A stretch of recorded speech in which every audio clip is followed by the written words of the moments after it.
Okay, go ahead, Julie. Thank you, Chris, and thank you to everybody who has made time this morning to listen to our presentation. We have been hard at work to implement the rules that were adopted earlier this year and became effective on the 30th of April.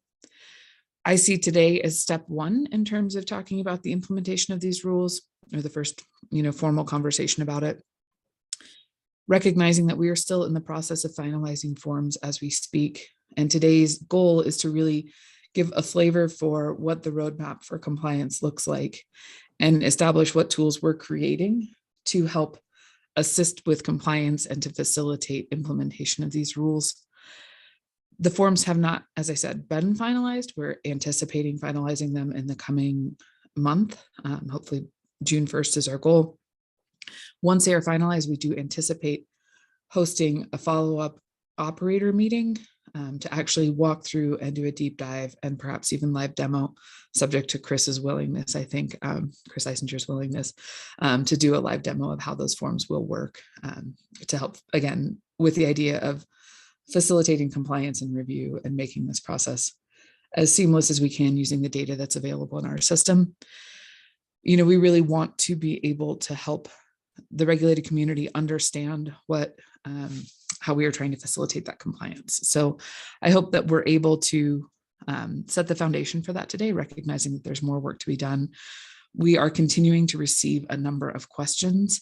I hope today answers some of them. I recognize it will not answer all of them, and this will be an ongoing dialogue.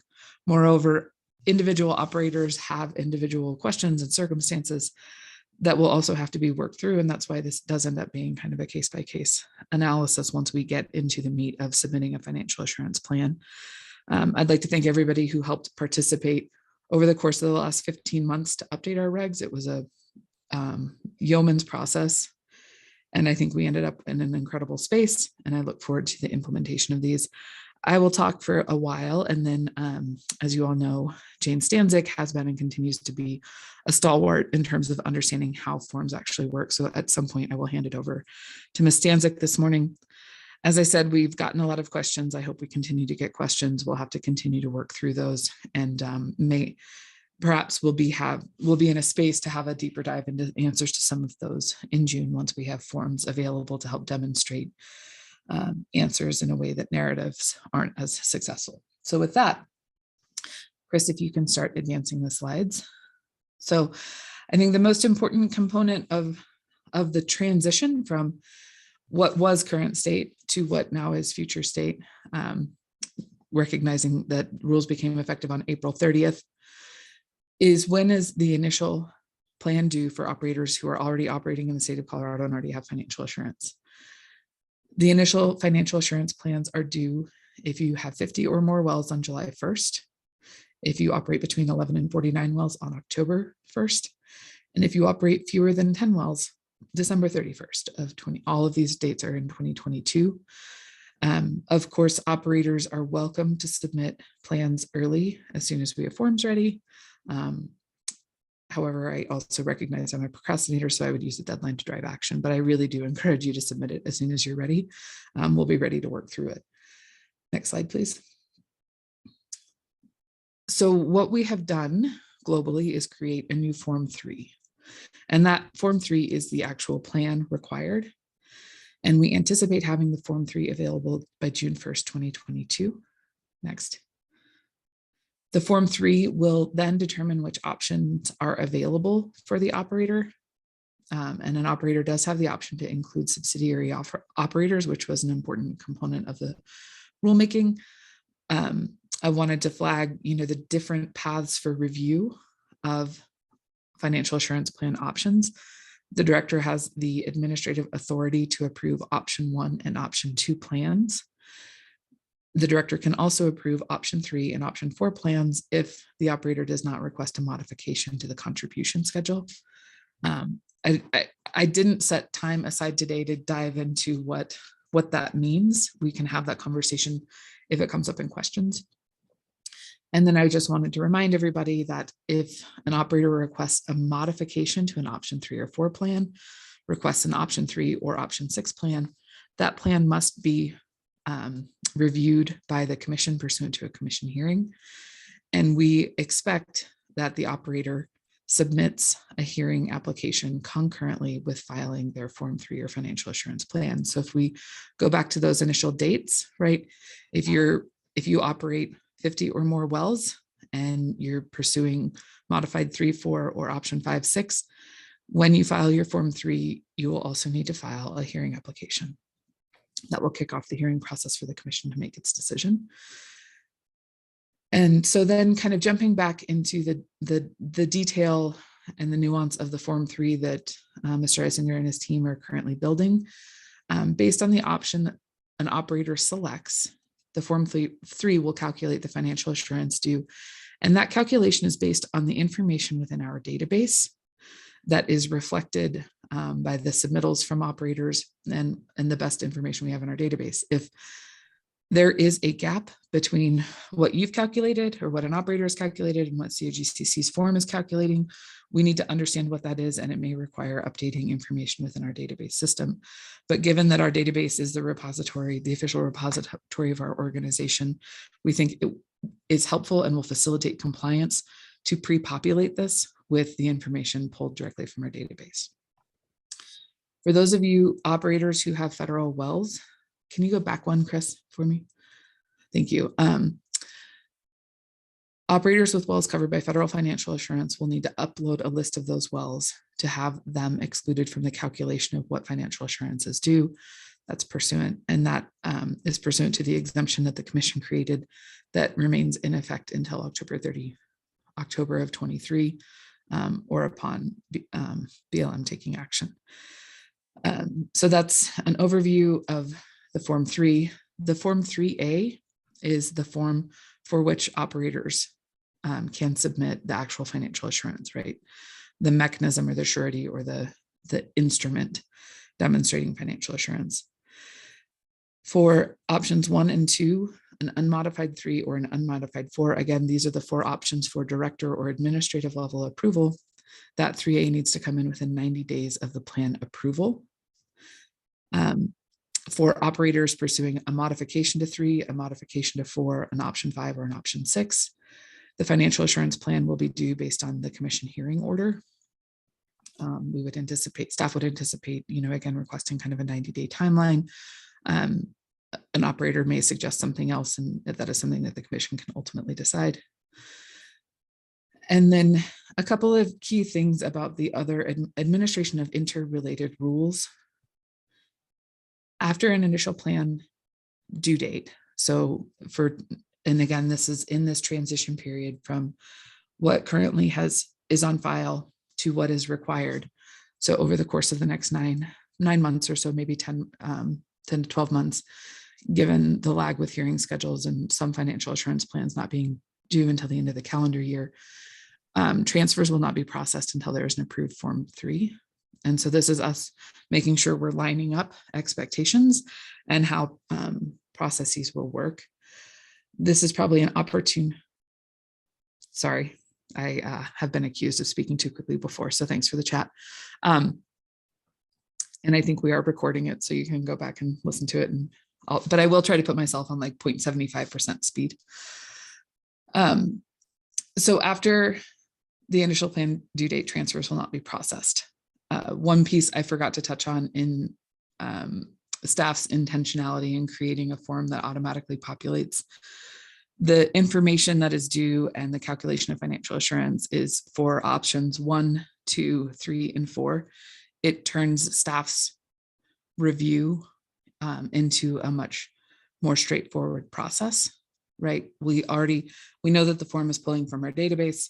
If that comes into us and it meets the operator's expectations, we can turn review and approval of that around more efficiently. And next, thank you, Chris. After the initial plan due date, APD and OGDP applications, so applications for permit to drill, oil and gas development plan applications will not be processed until the operator has filed their Form 3, and it is in process. Okay, 702 revised plans. Again, this is focusing on the the interrelationship between Rule 702 and the 300 series related to financial assurance. As part of the OGDP director recommendation, the director may recommend submission of a revised Form 3 or may recommend specific financial assurance. And then the OGDP actual approval may require a revised Form 3, may require additional financial assurance, and also set a timing for when that additional financial assurance would be due. For example, is it due upon submitting a notice of construction, upon actually turning dirt, and also may require additional financial assurance at the time the APDs are approved. So again, we're trying to stage out when additional financial assurance come in based on work on the ground, and that would be something that would be part of the OGDP approval process if it is requested or required. Next. Again, the APD approval interrelationship with financial assurance will depend on OGDP commission order and the financial assurance plan on file for the operator.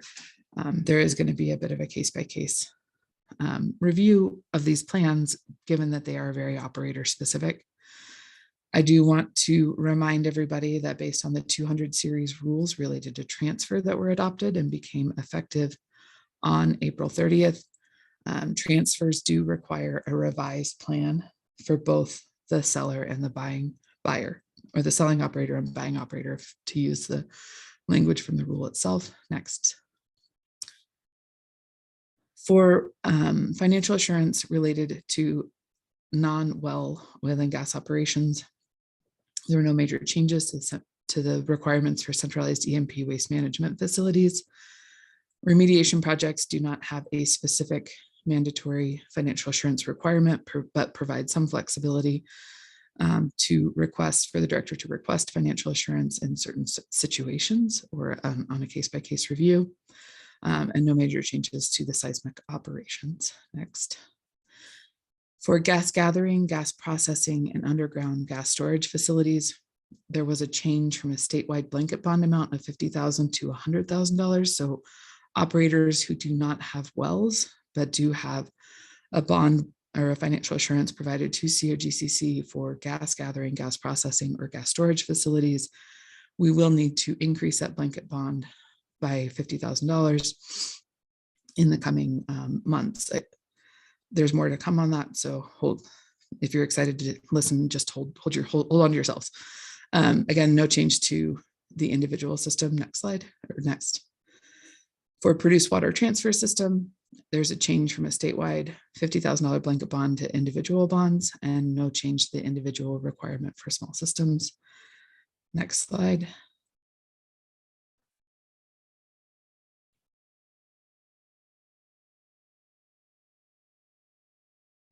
And here is where I get the opportunity to hand it over to Ms. Stanzik for a little bit more information. And again, we look forward to questions, whether they come in today or in the coming few weeks or years.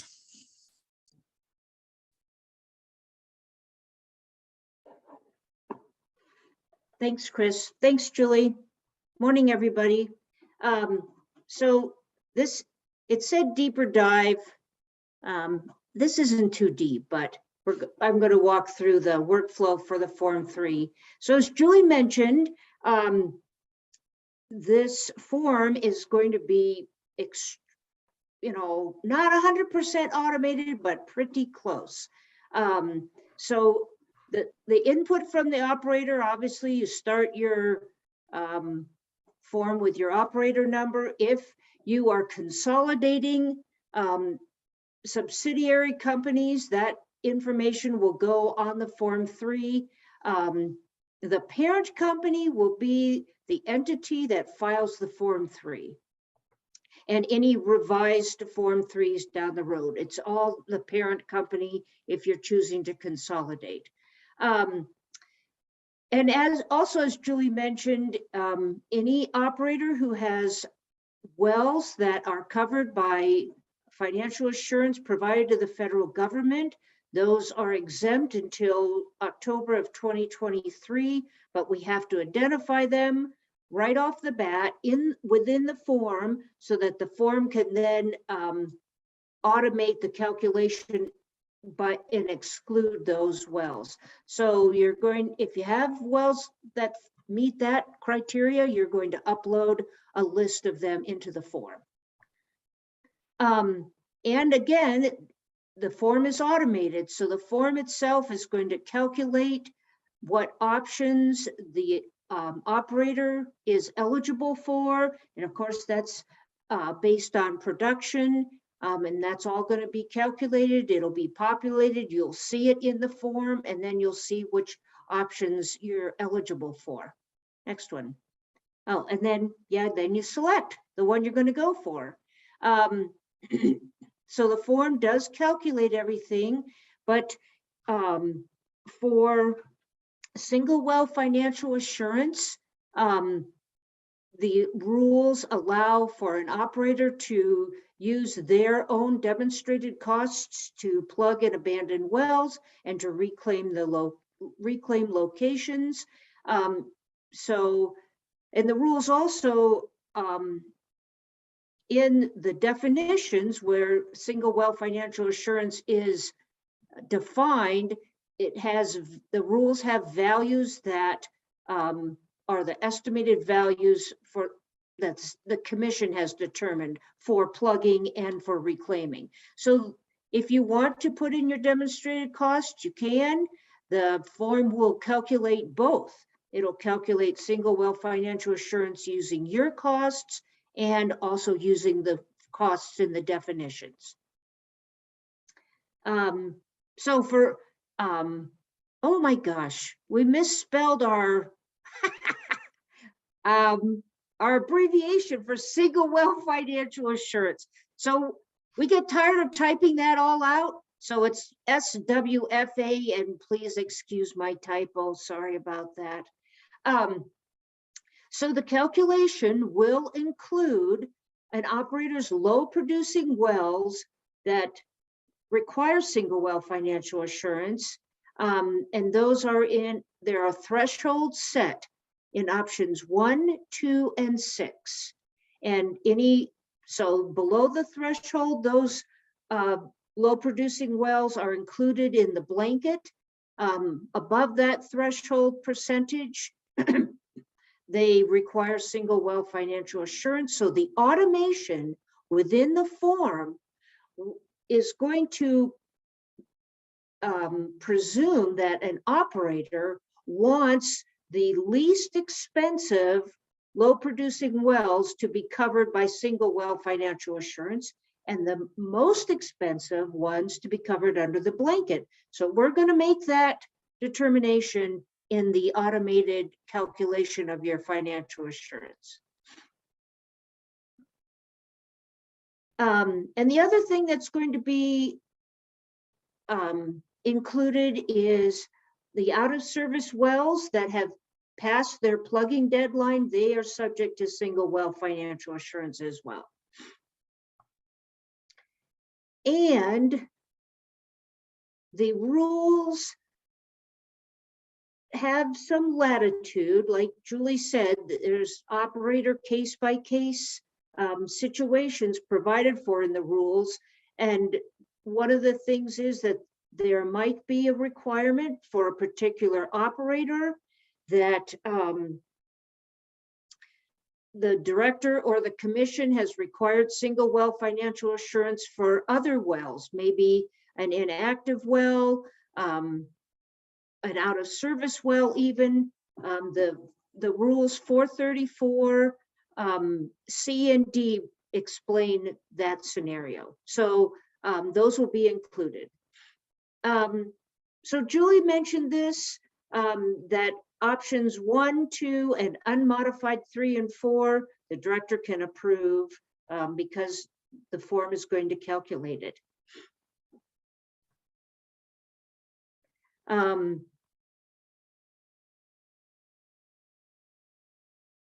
Oh, and if the operator is using demonstrated costs within those, again, the director can still review and approve those. So the modification for options 3 and 4, like the distinction between unmodified and modified, is that The rules allow an operator to request, and only the commission can approve, a modification of the timeline for the annual contributions of financial assurance for options 3 and 4. And as Julie mentioned, your hearing application for that, or for an option 5 or 6 plan, the hearing application comes in at the same time that your Form 3 comes in. And Julie mentioned the changes in the non-well financial assurance. This slide just shows that you're going to have to provide more additional financial assurance for the blanket bond for gas gathering and gas processing and gas storage.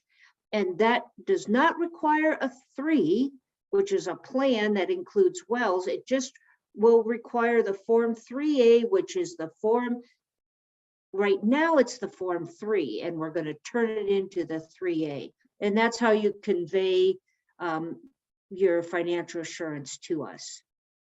Next one, Chris.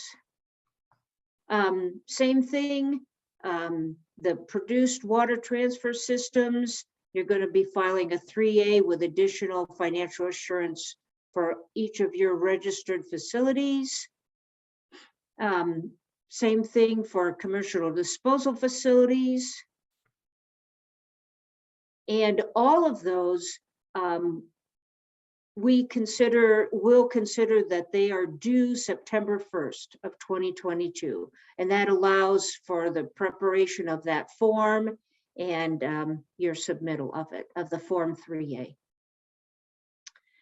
So the transition time from a couple of weeks ago until each operator has an initial plan approved, OGDPs are going to be processed, reviewed, based on existing financial assurance until your initial plan is approved. Next one, Chris. Is that it? Oh, APDs, the same thing. But well transfers, we're going to wait until the plan is approved before we process those. And a transfer without any wells, if there's no wells, there's no reason for a Form 3 because that's all about wells. So the buyer and the seller will provide any additional financial assurance just with a Form 3A at the time that they submit their 9s. And then that will be, the review of that financial assurance will be part of the review of the transfer, just like it's always been. And that's it. I'm sure folks have questions, though I don't see any in the chat. But go ahead and pile them in here.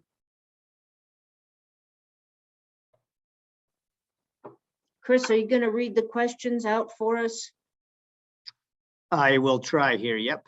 So there was a question about sharing the presentation. Yes, we are planning to share this. The other question I see is, what if we disagree with the automatic calculations per the Form 3 and have data to support our assumptions? That could happen. Julie mentioned that could happen. We'll have to look at your data and figure out why the data that you provided to us over the years doesn't match up with what you have.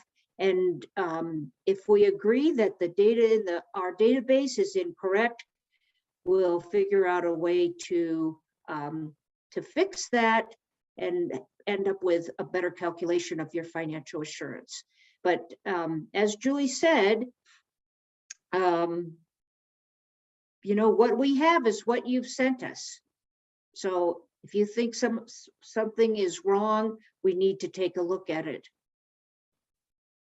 Okay, next question is, will the Form 3 also pull data from a Form 6A? I assume the Form 6A needs to be submitted before a Form 3. Yes, absolutely. So you'll file your 6A requesting or designating wells as out of service. We don't review those. They just go in and they switch the designation of any wells listed on it to out of service. So that's now in the database, and the Form 3, it goes, looks at our database and calculates everything based on that. Okay, we have another comment. Your gathering comments seem to exclude the individual system and low volumes criteria in the new rule. Less than 5,000 MCF per day. Yeah, that didn't change. Okay, Yeah, we just missed a bullet on the slide. got it. Do you need to wait for a docket number prior to filing a Form 3, like with OGDP applications? Or does one just need to reference the doc number in the hearing app? We're going to want that same cross-reference, just like in the OGDP. Okay. Is there by chance an example of the Form 3 anywhere that we could get a jump on filling it out? Nope, sorry, we're still building it. Sorry. Let's see. Please repeat and elaborate on how the form will pick which wells are covered by blanket bond and which the operator must provide single well financial assurance. Okay, so the form is going to look at all the low producing wells and calculate the single well financial assurance. And because, that is well specific, it depends on the TVD of the well and the number of wells on a location. And so it's going to calculate all of that. And if you're an option 1, well, let's say you're an option 6 operator, you can include 25% of your low producing wells in your blanket bond. So the form is going to look at all the low producing wells, look at the single well financial assurance, and it's going to grab whatever that 25% is. Maybe you've got so many wells that 25% is 50 low producing wells. It's going to take the highest single well financial assurance, the 50 wells with the highest, and put them under the blanket and leave then the others that have lower single well financial assurance as covered by that. Does that make sense? Yes, it does to me, Jane. It Okay, does to those of Chris. us who've been wrestling with this for several weeks, yes. Yeah, lots of Um, wrestling. And thank you, Jane, for answering all these questions. We have a bunch more here. So with respect to OGDPs submitted and pending on the docket, must operators submit annual well registration and fees to receive a recommendation for approval? Go ahead, Scott. No, go ahead, Jane. Well, that's not due until August 1st, but yeah, come August 1st, you will have to file your Form 1B, and we'll have it ready by then. And if you're not current with filing a 1B and paying your annual registration, then your OGDPs can't be approved. And everybody's annual registration is due on August 1st, 2022, this August. Okay, the next question is, what will the turnaround time be by the COGCC once we submit our plan? And who will be the point of contact at the COGCC as we have questions? That will be Jarrett Ellis, the financial assurance group, are going to review the financial assurance plans. Pretty logical. Hopefully, with the complete automation of the form, we hope that the staff review will be a pretty quick process. But if it has to go to hearing, then there's that element of timing of hearings.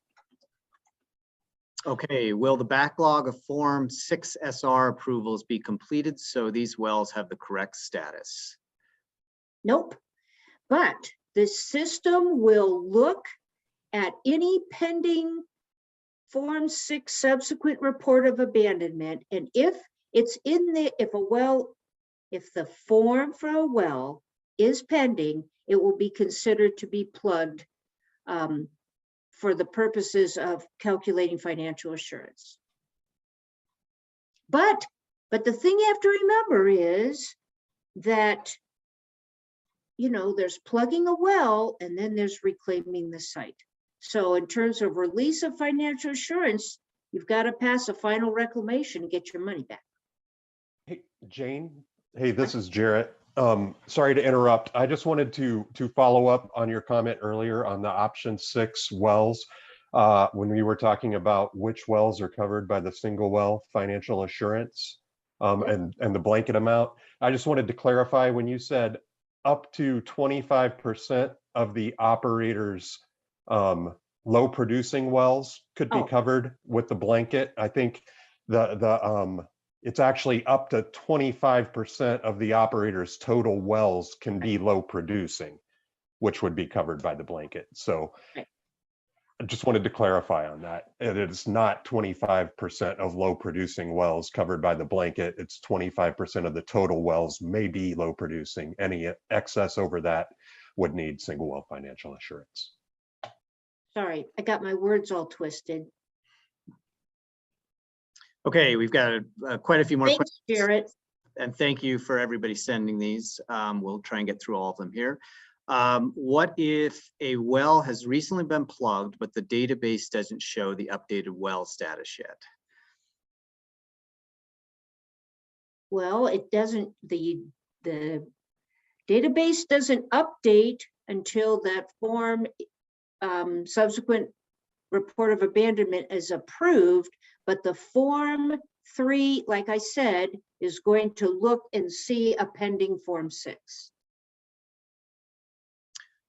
Okay, how will, And I Out think, of sorry, service. Chris, just to elaborate on that a little bit, Jane, if I remember right, the Form 3 acknowledges that the well was plugged, even though the Form 6 subsequent hasn't been approved. Once it's submitted, it changes the status as far as the Form 3 Right. calculation goes. Now that, you know, that doesn't automatically change your plan. You'll have to submit a revised Form 3 in order for the effect of that plugging to impact your financial assurance. And so you'd have to revise your Form 3 and submit either presumably you would then, you know, request that bonding release if it's significant. But the point of the matter is the Form 3 process acknowledges the submission of the plugging report even before it's approved. Right. okay, the next question, how will out of service well list be incorporated into the Form 3?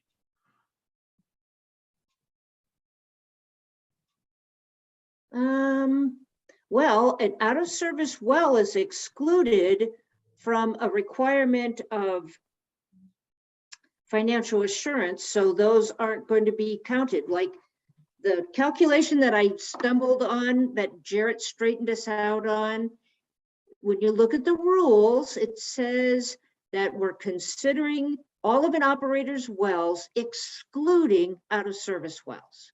So that's the number of wells that are being considered as your total number. It excludes out of service wells. However, as these new rules are implemented and everyone operates within them, there will be occasions when an operator has an out of service well that for some reason is required to have single well financial assurance or some other financial assurance. And those will be flagged as such in the database and they will come into your Form 3.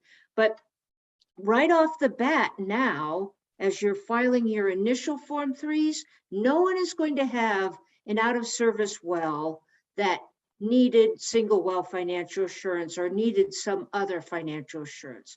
That doesn't come until the annual reviews of your plugging list of your out of service wells. And that doesn't start until 2023. And I'll just add one modification. So Jane's correct, right? That other special designation of financial assurance for out-of-service wells is something that's a special review by the director that is part of that annual review. With the exception of, once the well is designated as out of service, Yep. there is a scheduled plugging deadline. And if the well is not plugged by that plugging deadline, then single well financial assurance for that well will Is be required. And we have a related question. I think you just answered this question, but it's how does the out of service well list work? And is financial assurance needed for wells on the out of service list? Well, the way it works is you file your 6A, and any well listed is designated as out of service. And then in the annual review, you might be required to bond up for any number of reasons. Okay. We have a what if question. What if the operator was required to bond at 50,000 per gas gathering system in the past, but the system qualifies for the low volume 5,000 bond? Well, you send in a Form 3A and we sort it out. Yep. A 3A is the vehicle to provide additional financial assurance, and also the vehicle to request release of financial assurance. So the Form 3A would be filed with that request on it to recognize the volume of that system, and that the eligibility for the lower bond amount and the release of anything that's over bonded. What about the asset retirement plans we are required to submit with our FA plans? You're required to submit them. Well, there'll be some guidance for the things that they should contain, but yeah. Another question about the presentation being posted, when and where. We'll try and have it posted today, by the end of today, and it will be on the operator guidance meeting archive page. And we may also try to put it someplace a little bit more obvious as well, but hopefully by the end of today, we'll have this presentation available. Let's see, does the Form 1B annual fees apply to federal wells? Does the Yep. Form 1B and annual fees apply to federal wells? yep. Okay. If we need to register a company as a new operator in the next few weeks, how should we determine what financial assurance will be required? Well, that's a tricky one. You're required to file a Form 3. We'll have to figure out. I'm glad you asked that question. Because if you're new, maybe you don't have any wells. We'll have to figure that out. My guess is we'll manage that the same way we're managing it today, especially if there are no wells. But I would suggest you contact Jarrett. and walk through that. Yeah. Will the Form 3 calculations show if the operator bond payment will be spread over 10 years or 20 years? Yes. So, and it'll calculate that amount. So that's the unmodified options 3 and 4. The form will, first it's going to tally up everything that that the operator has to provide, and then it'll calculate for option 3 and 4 the respective 10% or 5%. It'll be right in there. And just to remind everyone, it seems like everyone is really comfortable with us referring to these as options, which is really good to see that people are familiar with what those options mean. But just to maybe rehearse for those who are wanting to ask the question but may be afraid to, the rules lay out that every operator will fall in one of those first 4 options based on the production of their overall production and several other factors that are just based on the data, right? You'll either be option 1, option 2, option 3, or option 4. You'll be in one of those 4 options. Then you'll also have a choice of option 5, which is a custom plan that you create that you think is appropriate and meets the rules, that you will file a hearing application and go through the hearing process for with the commission, or an option 6. I'm not sure how we're referring to this, but a global bond of 40 million, I think is the number. So the term in the rule is comprehensive. Comprehensive, thank you. So at the end of the day, you'll really have one of 3 options that you can choose. There'll be a 1 through 4 option that is based on your data, and then you'll also be able to choose option 5 or option 6. Okay, next question. How long do wells on the out of service well list have to be plugged? There is a schedule. I can't recall it off the top of my mind, but there is a schedule in the rules, and it's a fairly generous amount of time. But that is also part of the annual review to confirm that you are making adequate progress on your schedule of out of service well plugging, and that may be one of the factors that prompts the director to require more single well financial assurance on those wells. Yeah, that schedule is in Rule 434, lowercase d. That's the rule about, it's pretty long. It's everything about out of service wells. And the schedule is in there, and it's based on when you file your Form 6A. So it's not based on an operator. It's not based on how many wells you have. It's based on, well, it's partially based on that, but it's based on how many wells are on a Form 6A. It's form by form, not operator by operator. So you might take a look at that. Let me see if I can find it. Well, Chris asks another question. So the next question is when will we see a usable Form 6A for out of service wells? We would need that filled prior to filling our financial assurance plan on July 1st. Yep, June 1. June 1, yep, is our target date for Yep. release of that. Next question, what happens to current bonds if additional financial assurance is not met? What happens to them? Yeah. Well, we hold on to them. Yeah. And we talk about why the additional isn't being met. And that could go to enforcement. So, yeah. Does a single disposal well adjacent to the producer on the same lease constitute a water transfer facility? Oh my gosh. I know. I'm not the person to answer that. We need Yeah, someone from, I think that warrants a specific conversation. Yeah, we may need to reach out to you, Dan, about that. Get back to you separately.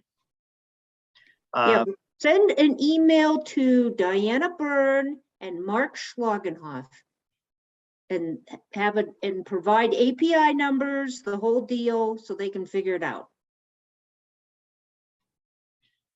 Okay, what happens if you have a state mineral well that has been plugged with an approved Form 6SR, but the surface is federal and has not yet been reclaimed? Well, if it's state minerals, it's covered under your plugging bond with the state. So we hold the bond until you reclaim it. Or get a variance. Sure. Okay, will the Form 3 take into account an operator's existing bonds and apply it to the calculation when populating? No. No, it's just going to calculate everything that's due per the new rule structure. And remember, there's the Form 3, there's no money that happens. The rules require that upon the director's approval of a plan, of Form 3, that the financial assurance is due, and that would be with a Form 3A or maybe multiple 3As within 90 days. A plan that's approved by the commission could be the 3A and the money could be due within 90 days or something else that the commission determines. So once the plan is approved, then that's when you'll talk to Jarrett and his group about sorting out the differences between what's you've already provided and what additional is due. And that will be worked out with the Form 3As. I hope that helps. For operators that have plugged all of their wells and are completing the final reclamation for the remaining locations, what type of financial assurance will be required for them? Well, these new rules are very much focused on wells. That's how all of 702 and all its complexity is all about wells and the status of the wells. But it also takes into account whether or not the location has been reclaimed. We'll have to look at that. Okay, thank you, Jane. And the last question that we have at this point is, are the new forms 5B and 6A meant to replace the former Form 5A and subsequent Form 4 process for TA and annual request to renew the TA status? No. So the Form 4 is being revised, and in our next operator meeting, the engineers will show you all about that. But the rules, if you, again, going back to the 400 series rule revisions that were part of this financial assurance rulemaking, there were changes for how you, the forms that are due for, the Form 4s that are due for temporarily abandoned wells. So I found the page for the plugging due dates for the out of service wells. And the rule is 434 D 4 B and C.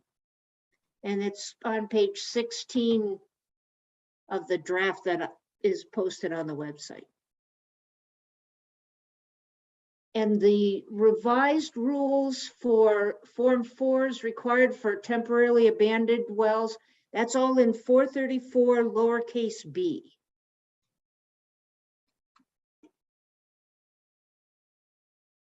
Okay. And then another question, if we have questions about the different options, who's the best person to contact? I guess it depends on what the question is. I guess you could, you can always send it to me and then I can direct it to the right person.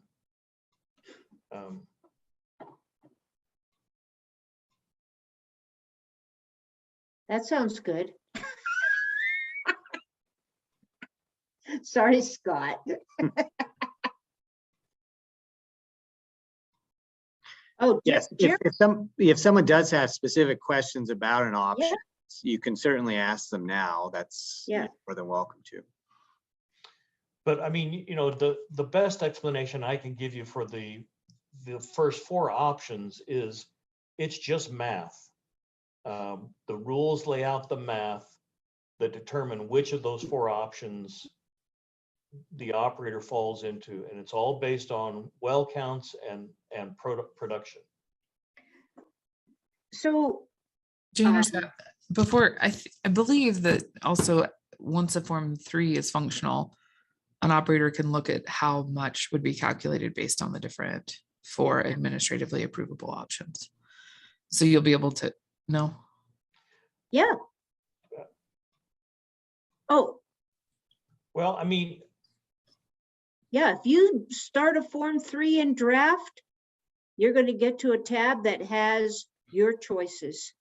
right there, boom. You put in your operator number, it looks at all your wells, all your production, and your average daily per well production over the 12 previous months. And it'll show you which ones you can choose. And a related question that popped up is the 3A pulling production from your website that we turn in on the Form 7. It's actually the Form 3. And yes, it is pulling that production information that was submitted via Form 7.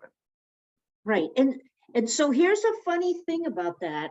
So the rules say the 12 previous months. So it's rolling 12 months, 12 months, 12 months. But as you mostly of you know, that your production data for a given month is not due to be filed on your Form 7 for a month and a half. And then it takes staff about a month to process that so that it's posted and in the database. So our previous 12 months, the only way we can implement this is to actually start 3 months ago, because that's when we know that you've been required to file your production data and it's been processed and is in the database to be considered in the calculation. So the previous 12 months actually starts 3 months ago and goes to 15 months ago. Thank you, Jane. Another question, does the system look at any Form 42s return to production for wells that will be changing status in the near future? Nope, looks at current status.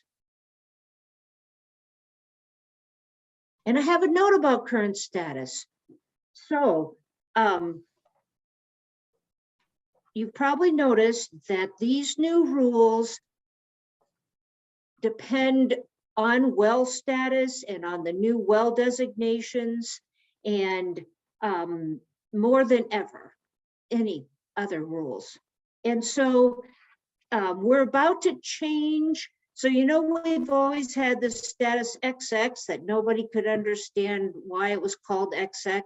And XX is essentially an approved permit, but it never flipped to anything else. When the permit expired, it would flip to, you know, producing or shut in after the well was drilled and operating. So we are going to have two new statuses. There's no more XX because nobody understands it. We're going to have AP, which means approved permit, and we're going to have EP, that means expired permit. So watch for that big change. Can you clarify the calendar months again from when to when using actual dates as an example? Ugh, okay, well, today's May. So if I'm looking at the previous 12 months for a particular well, I have to go back to February. March. What did you say, Scott? February. Thank you, dear. February, and then 12 months back from February. Well, 11 months. February is the first month.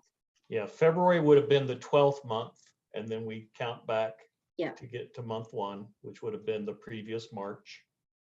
So, And it's a rolling average. I mean, it's rolling, and it's based on when you start your form. You know, you do your form next month, it'll be a different 12-month period. yeah. So obviously we need to have more operator meetings so we can show you all kinds of new things that are happening. But a totally cool new thing that's happening that's about this 12-month previous production is you're going to be able to, from the scout card, for every single well, you're going to be able to see that. It's going to be calculated for you and displayed on the website. So coming soon. Yes, that in addition to several other calculations will Oh, be lots of stuff. on and- the scout cards. And yeah, and the well designations of inactive and low producing and eventually out of service when the 6As come in, all of that's going to be right on the scout card. It's going to be cool. Complicated, but cool. And so I will just add, as looks like we're wrapping up with questions, that, as Julie mentioned, as soon as we have a prototype of the Form 3, we'll schedule another one of these meetings, even if it's not a smart prototype, meaning connected to the database. If it's just a functional prototype, we'll be sure and schedule another follow-up meeting, within the next week or two, I would guess. So watch for that. And then obviously, if you have individual questions, we have our question portal. We're all trying to emulate Hannah, our esteemed host normally, who's taking some well-deserved leave. And but remember, on our website, there is a question portal on the mission change implementation webpage. So always, you can submit your question there and it will get routed to the right person to provide you a response rather than being lost in some email inbox somewhere. And so we do have this question, if the rule implementation date is April 30th, why does the previous 12 months start with February? The rules become effective April 30th, and they identify how the math is done, and that's how the math is done. The math for production looks at the previous 12 months. And so effective April 30th, in order to calculate what the rules tell us to calculate, we look at the previous 12 months production. So I'm not sure. The production that we've received, and which would be going back that 3-month window to start. And another question is the form, if the form isn't ready by June 1st, will all required dates be pushed back? The answer, I believe, is no. We are really looking to have this form available by June 1st. But right now, that answer is no. Well, regardless of when we have the form available, unless the commission changes their rules, those dates won't change. Yeah. Obviously, if we haven't provided you the form that we need to provide you to comply, we'll have to do something else before those initial deadlines are here. But we're really confident that we're going to be able to get this out in time for people to be able to comply timely. The question, did I hear Scott say that operators' future submittals will be based on their initial submittal date? No. So anytime you submit so the Form 3 will be used for your initial plan. The Form 3 will also have an option that says, I'm revising my plan, right? Or I'm transferring wells. There'll be a number of options on the Form 3. Right now, we're just focused on it being used for the initial plan submission. But if a year from now, you plugged a bunch of wells and you want to recalculate what your financial assurance requirement is, you could start a Form 3 a year from now. It would go through and using the current data in the database and the previous 12 months production as of that date next year, then and recalculate what your financial assurance obligations are to to inform you as to whether to file a Form 3A to request a refund of those financial assurance, or a reduction in that assurance, or to provide more assurance. So the rolling date is with when you're running that Form 3. When you're in the Form 3 in draft, it's looking at the previous 12 months from that Form 3 initiation.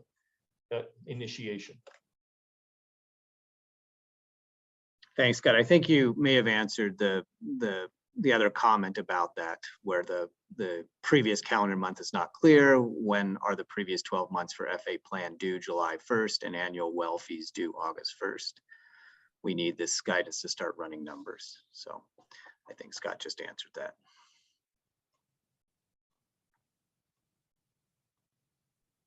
Okay, if there aren't any more questions at this point, we'll go ahead and adjourn And again, we welcome, questions through the portal or just sent directly to us. As Jane mentioned, our plan is to have, and Scott mentioned, our plan is to have another operator meeting here as soon as we have some progress to share. That could be as soon as a week from now, but more likely in the next 2 to 3 weeks. So look for those announcements about that next operator meeting. Hey, and Chris, while you've got your screen shared, could you just navigate to our website to where the shared presentations are for everybody?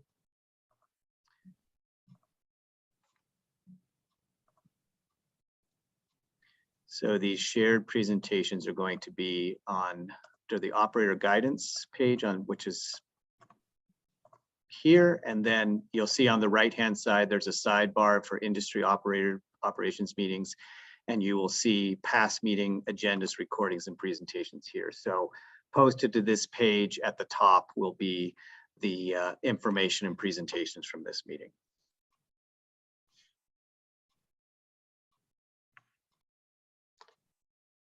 So if, does anyone else have any other comments? Scott, Jane?